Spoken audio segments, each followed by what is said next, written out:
The wealthiest people in history did not become wealthy because of what they did during the day. They became wealthy because of what they did before the day began. I know that sounds simple. I know you have heard morning routine advice before. But I am not talking about cold showers and journaling and a green smoothie at 6 in the morning. I am talking about something that predates every productivity system ever written by 3,000 years. I am talking about a specific sequence of actions, performed in a specific order, in a specific mental and spiritual posture, that the greatest wealth builders in Jewish history all shared, not as coincidence, not as cultural habit, but as a deliberate technology encoded into the structure of the morning itself. The sages of the Talmud understood something that modern neuroscience is only now beginning to document, that the first 20 minutes after a human being wakes up are the most consequential 20 minutes of the entire day. The channel between the inner world and the outer world is still open. The filters that the analytical mind erects throughout the day have not yet hardened. What you place into that window, what you say, what you touch, what you direct your first conscious attention toward, sets the frequency for every financial interaction, every decision, every relational encounter that follows. If you are placing the wrong things into that window every morning, you are programming your day toward contraction before it has even begun. And most people are doing exactly that. I have spent 37 years inside the living tradition that produced more disproportionate wealth per capita than any other community in recorded history. A community that survived exile, persecution, economic collapse, and the destruction of every external structure they had built, and rebuilt not once but repeatedly in new countries, with new languages, with nothing but the knowledge they carried inside them. I am Rabbi Naomi, and I want to tell you today what was actually inside that knowledge, not the surface, the root. The specific morning practice that the most remarkable financial minds of the last 2 centuries, men and women who built institutions and industries and endowments that still operate today, all performed with variations of the same core sequence. And if you tell me you have tried morning routines before and they did not work, then what I am about to share is precisely the explanation for why they did not. You were missing the layer that makes the rest of it functional. You were building without a foundation. I want you to type the words morning frequency in the comments right now, before we go further. When you declare your readiness to receive a teaching, you create a spiritual alignment with the knowledge that is coming. The ancient teachers knew this. The act of declaration is not a formality. It is the first act of the morning practice you are about to learn. Do it now. Then stay with me until the very end, because what I am sharing today builds on itself. And if you leave before the final teaching, you will have received the framework without the key that makes it work. Let me tell you something about how you wake up right now. I am going to describe it, and I want you to notice if I am accurate. Your alarm goes off, or you wake up on your own, and within 60 seconds, the phone is in your hand. You are checking messages, scanning news, reading notifications. Before your feet have touched the floor, your nervous system is already responding to other people's emergencies, other people's agendas, other people's emotional frequencies. You have given away the most sacred 20 minutes of your day before you have even stood up. And this is not a character flaw. This is not a discipline problem.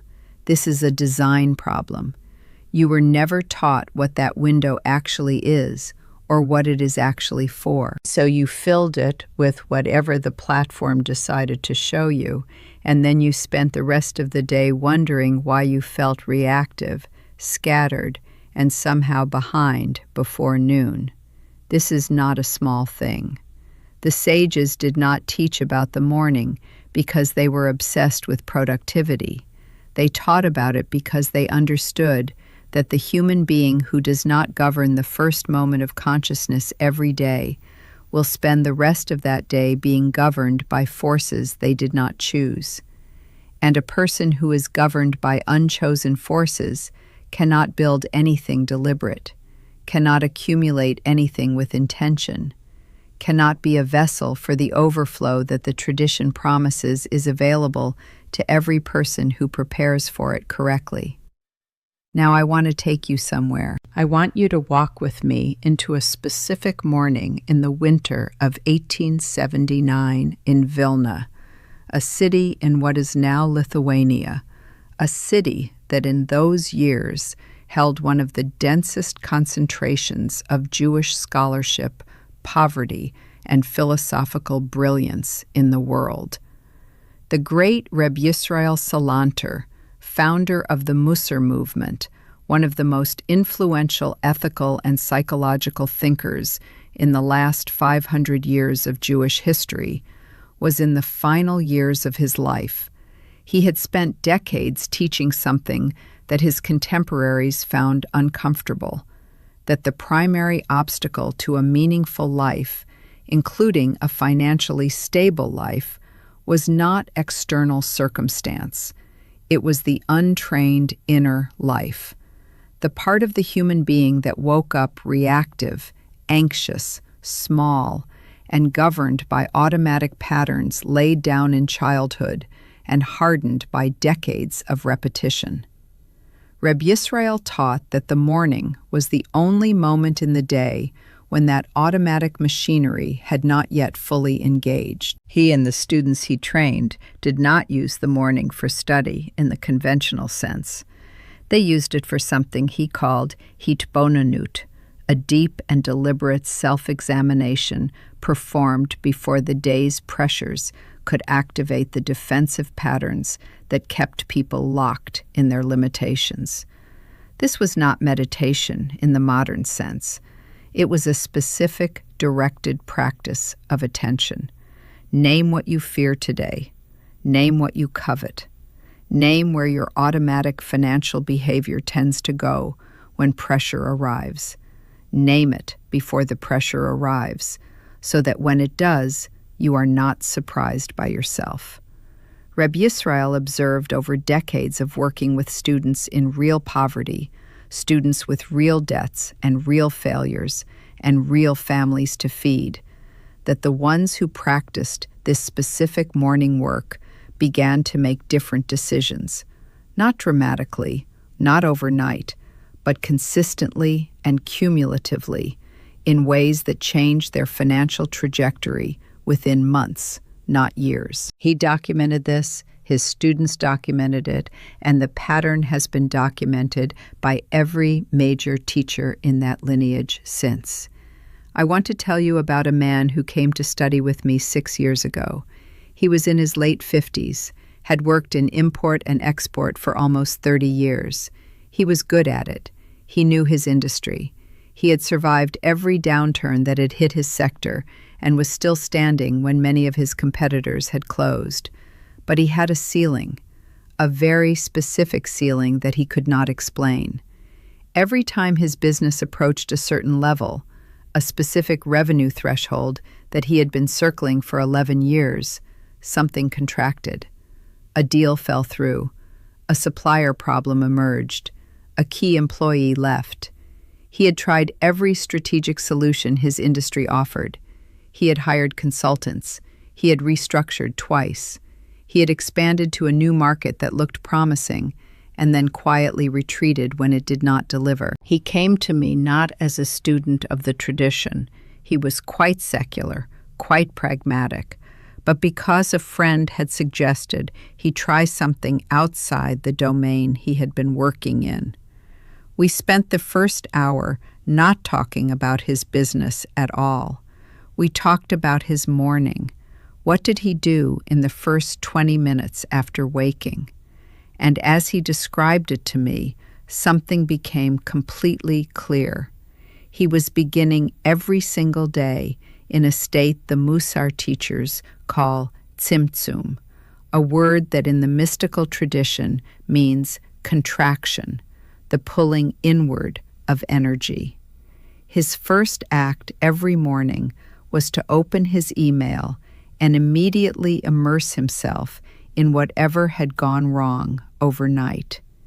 He was activating contraction as his first conscious act every day. He had been doing this for 11 years. And then he wondered why his business contracted every time it reached a certain level.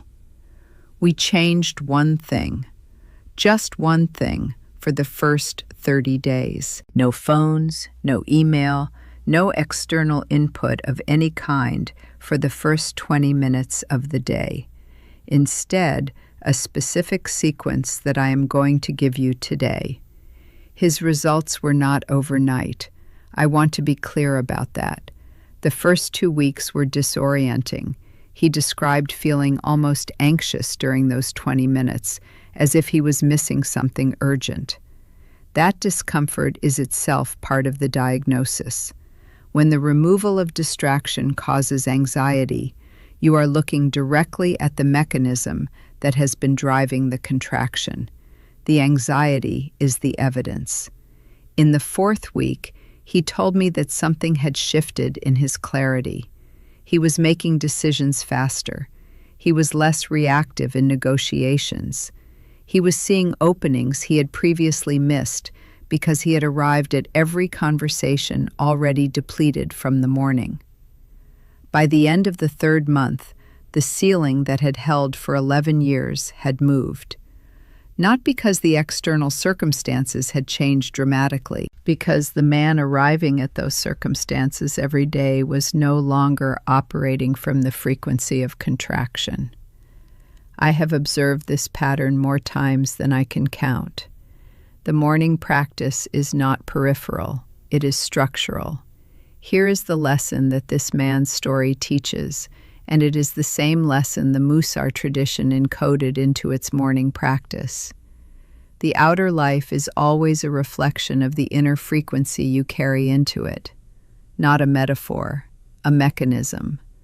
Every interaction you have today will be colored by the emotional and mental state you brought into that interaction. Every financial decision you make this week will be filtered through the automatic patterns that your morning either reinforced or interrupted. If you wake up every day already in contraction, already anxious, already reactive, already scanning for problems, you will make contraction-based decisions all day without knowing it. You will hesitate at the moment that required boldness. You will contract in the negotiation that required expansion. You will deflect the opportunity that arrived in the form of an uncomfortable conversation. None of this is conscious. None of it feels like a choice. And that is exactly the problem. The morning practice is the only tool that interrupts the automatic before the automatic takes over. The ancient teachers did not just observe this principle in individuals, they built communities around it. The entire architecture of the morning prayer sequence, the Shacharit service that observant Jews have performed for over 2,000 years, is a designed sequence that moves the practitioner from the state of waking contraction through a specific series of expansions. Each blessing, each passage, each physical gesture is placed at a specific point in the sequence for a specific reason. The blessing recited immediately upon waking, Modeh Ani, is not a prayer of petition. It is not asking for anything. It is a declaration of gratitude for the return of consciousness itself. Before the mind has assessed anything, before it has cataloged the problems of the day, the first words spoken direct the attention toward what has already been given. The teachers understood that a mind trained to notice what it has been given before it notices what it lacks, will navigate the day from a fundamentally different operating system, not a more positive one, a more accurate one. Because in most lives, what you have been given vastly exceeds what you lack. But the automatic mind, trained by anxiety and by a culture of scarcity, inverts this every morning and calls the inversion clear thinking. Here is the exact practice. I am giving it to you in 4 parts, and each part builds on the one before it. Do not edit this sequence. Do not decide that part 2 feels unnecessary and skip to part 3. The sequence is the teaching. Part 1.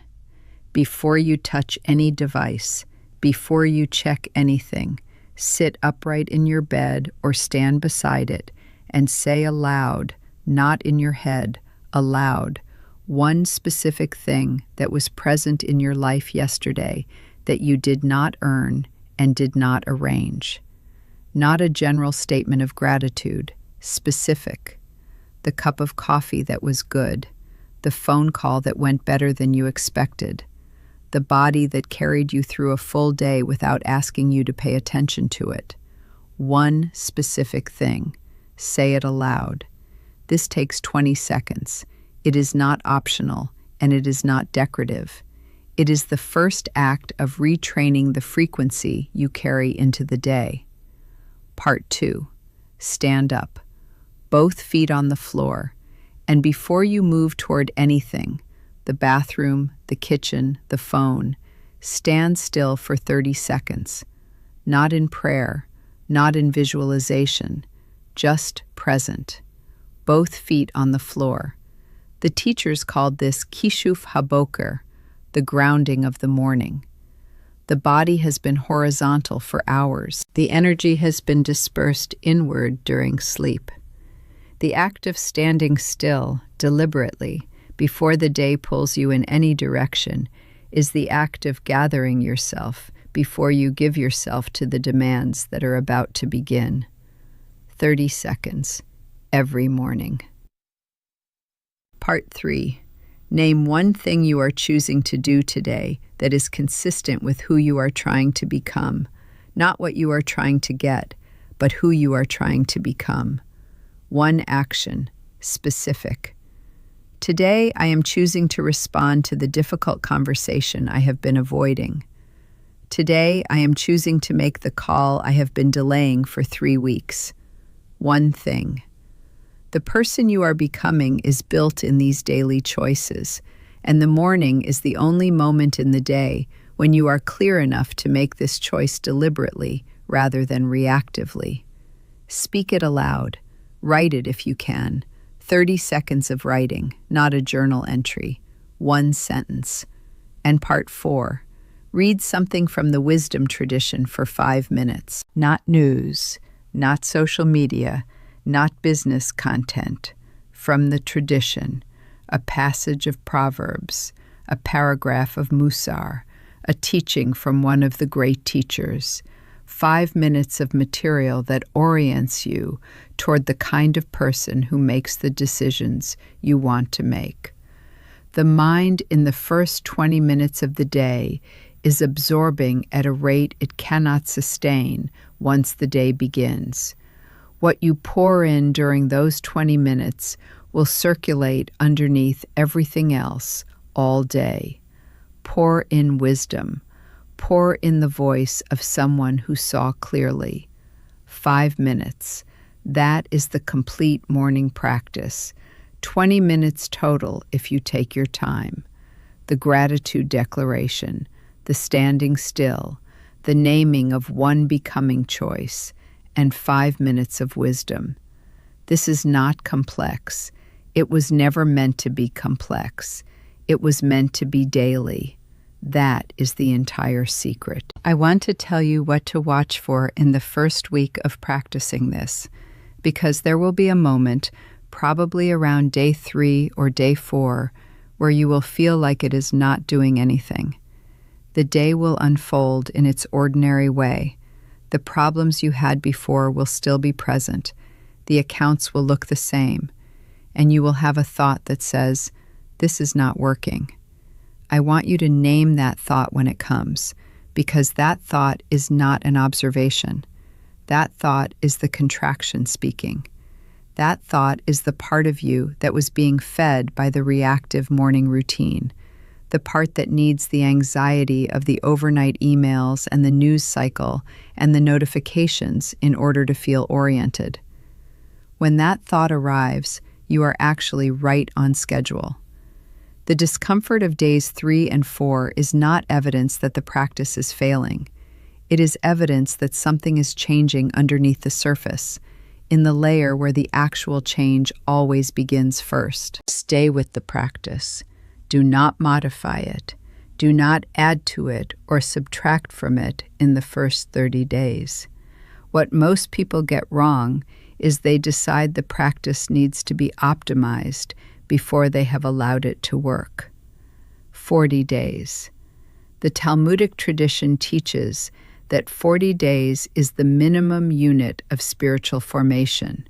40 mornings of the same practice in the same sequence without abandoning it when the test arrives. The test will arrive. Every meaningful practice in the tradition is followed by a period of silence, a window where nothing visible has changed and everything is being reorganized underneath. The tradition calls this the Hester Panim, the hidden face. It is not absence, it is preparation. Do not mistake preparation for failure. If what I have shared today has opened something in you, if you recognize that the layer we have been talking about is real and is the layer you have been missing, then I want to tell you that today's teaching is the beginning of a much larger architecture. What I have put together in the complete program available at the link below this video goes into every dimension of this practice. The specific passages from Proverbs that the tradition designated for morning financial alignment and why each one was chosen. The full Musar sequence for examining the automatic patterns that are costing you money right now without your knowledge.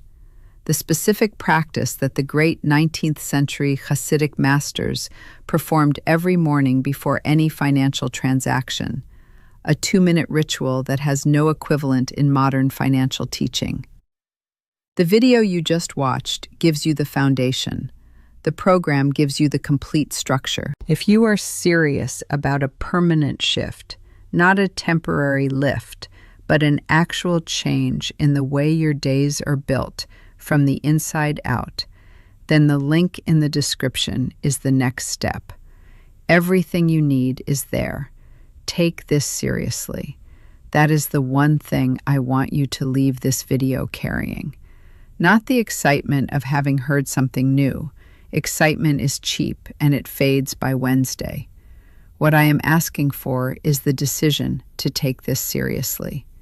To do the 4-part practice tomorrow morning, and the morning after, and the morning after that.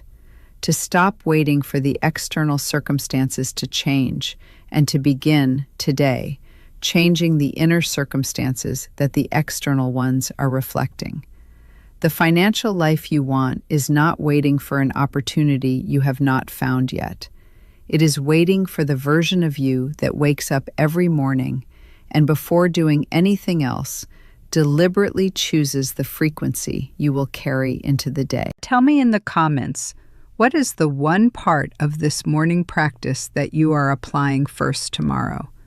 I want to know who is taking action, not who found this interesting, who is actually going to stand up tomorrow morning before they touch their phone and say one specific thing aloud that they are grateful for. Leave your answer in the comments. I read every single one, and I will respond to as many as I can. Your commitment stated publicly becomes a spiritual agreement. Make it. Next week, I am going to reveal something that the most prosperous families in our tradition do on a specific day of the week. One action performed at a specific time that I have never seen taught in any public forum. If what you received today moved something in you, you cannot afford to miss what is coming. Subscribe to this channel and turn on the notification bell now.